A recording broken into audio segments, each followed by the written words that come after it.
Hi, I'm Olivia from Ritual Kitchen, and this is my video about what I learned from visiting cacao farms. It's been about a year since I first started traveling around Mexico and Guatemala, and I was very curious about cacao because obviously chocolate's a big deal. Been eating it my whole life, as have we all.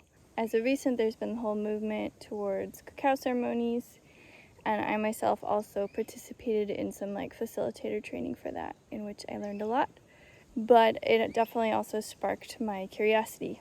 I'd seen the plant in the wild in Indonesia several years ago, but I hadn't really connected firsthand with it in Mexico. Only in my childhood, having hot chocolate in Colorado in the traditional Mexican way, but not with all of the background information. I started asking around about who knew their cacao, and I got sent towards San Cristobal de las Casas, and when I was there, I met a friend, or a person who became a friend, and I was able to visit some of the farms with him, learn a lot about cacao, how to grade the beans, how the fermentation process works, how making chocolate works. And so these are some of the things that I learned in that time. So number one, cacao is best grown in agroforestry systems. So what does that mean? It means that there's a high diversity of different plants and trees, and that they're plants and trees at every level. So cacao is receiving protection from the trees above, it is giving protection to plants below it, and this diversity of plants contributes to the soil. And cacao is a plant that takes up a lot of cadmium from the soil, so it is very influenced by the trees that are around it. And so it is best grown in a highly diverse kind of experience with lots of different plants and animals. Now, a lot of the chocolate that we now eat, particularly industrial chocolate, is sourced from cacao that is grown in monoculture. This depletes the soil. It is bad for the trees, it's bad for the environment, and it's bad for the people who are working in those systems. Eventually the soil is going to be so depleted that you won't be able to have the yields that you need to continue, and basically everyone loses. So what you need is different layers of different trees, different species, and these provide protection and shade, as well as various sources of nutrients and contribution to the soil.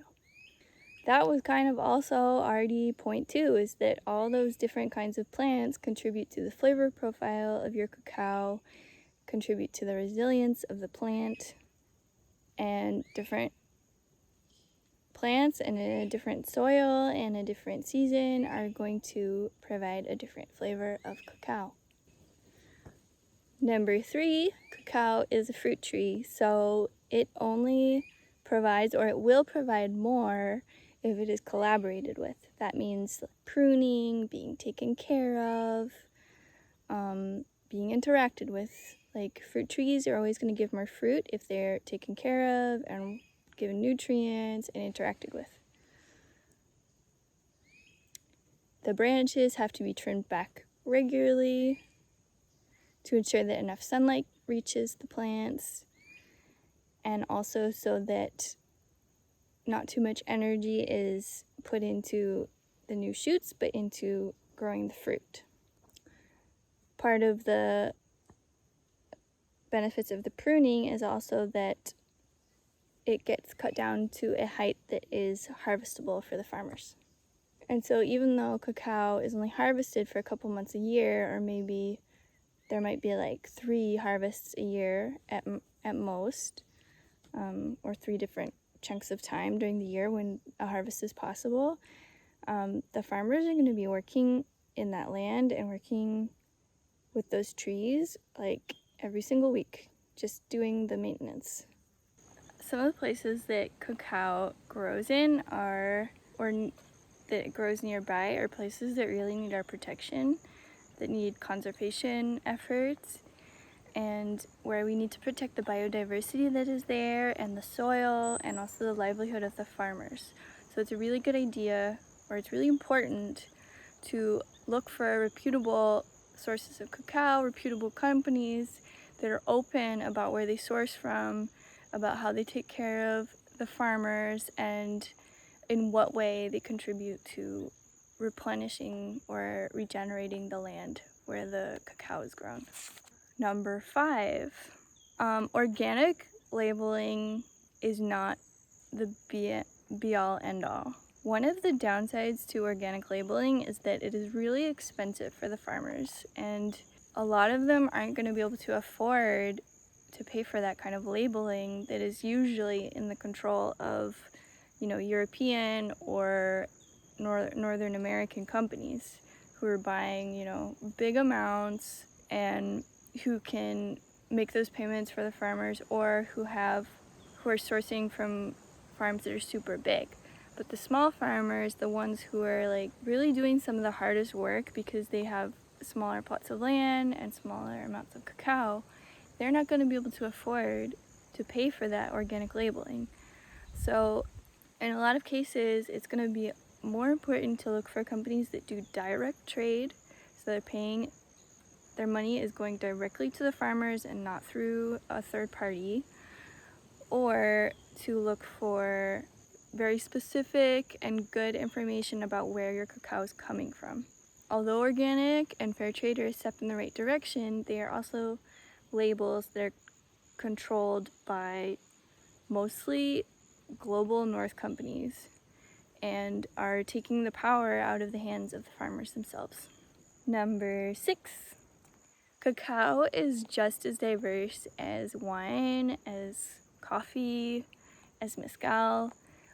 The flavor totally depends on the year, the season, the farmers, the plants that are growing around, the fermentation process. Was the fermentation good? Was it too long? How sunny was it? Was it raining during those days? How well did it dry? Every possibility under the sun.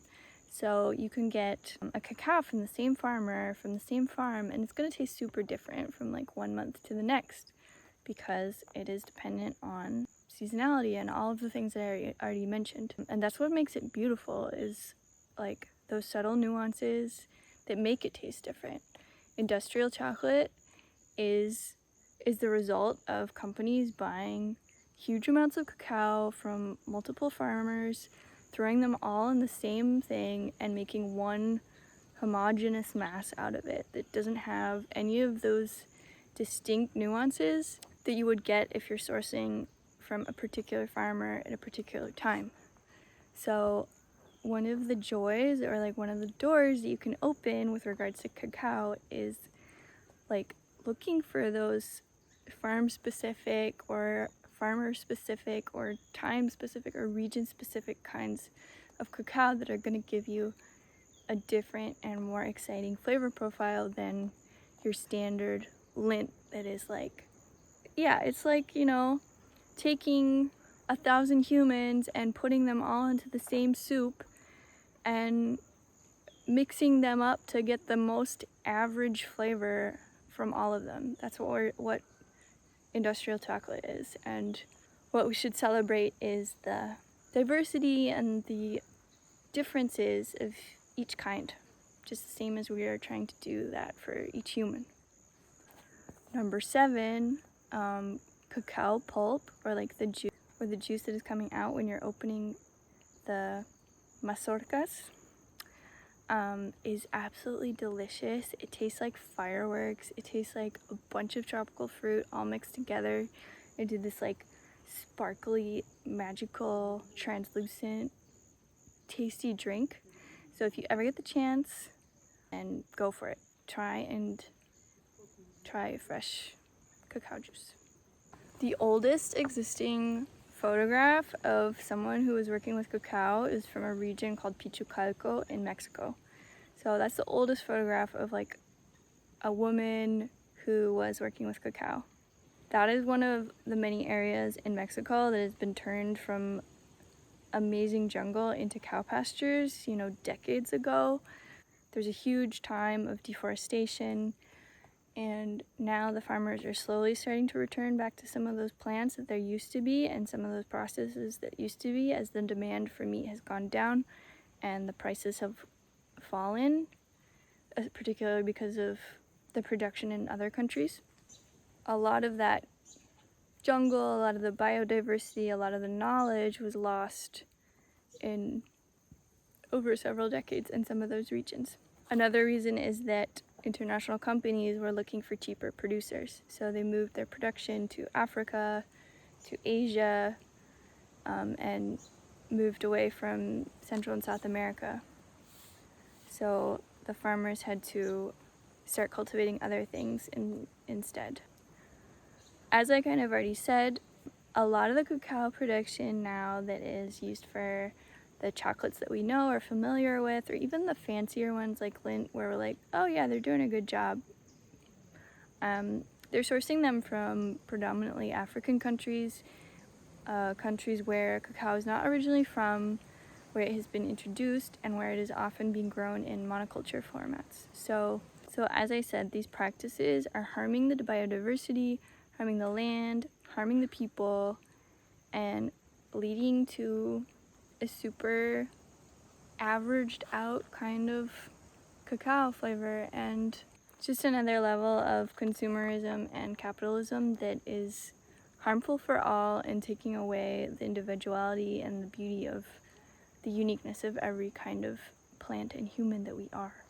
Number 10, cacao's history is based in Guatemala and Mexico. This is where the most amount of artifacts have been found, the ones that date back the farthest, the proof of its use, and not only as a drink and a food, but also as a form of payment.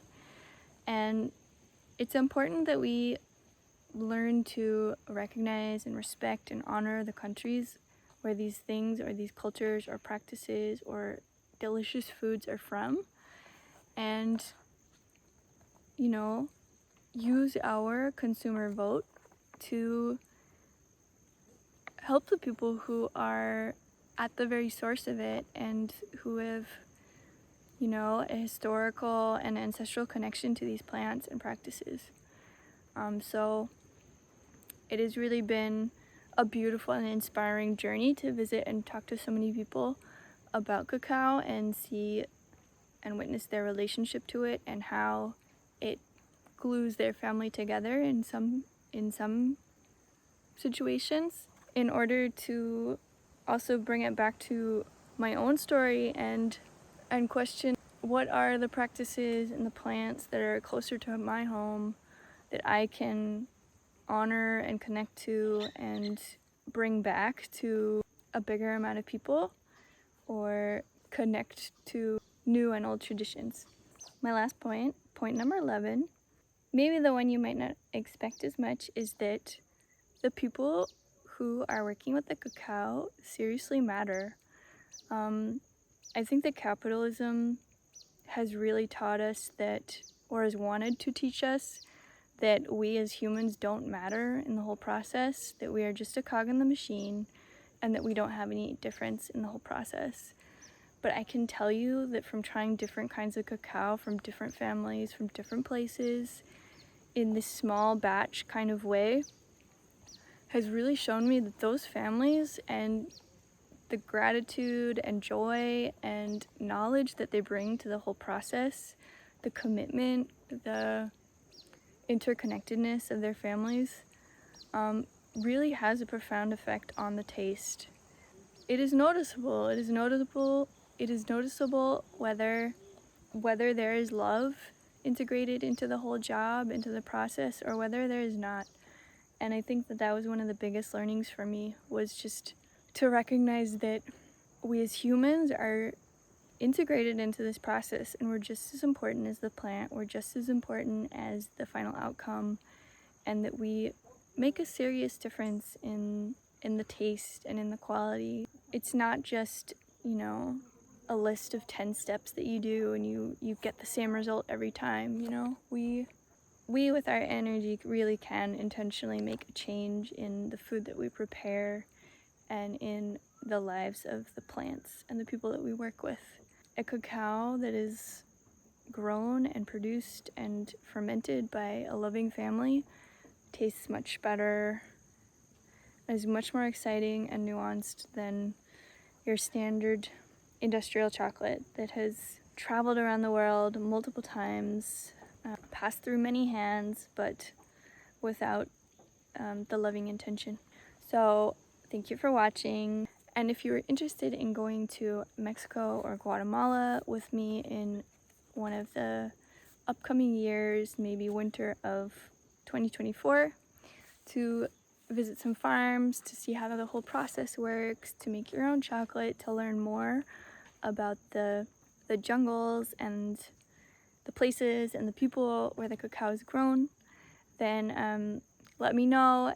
I will create a newsletter or a alert system, and I'll let you know when the next tour is, and you can join me for that.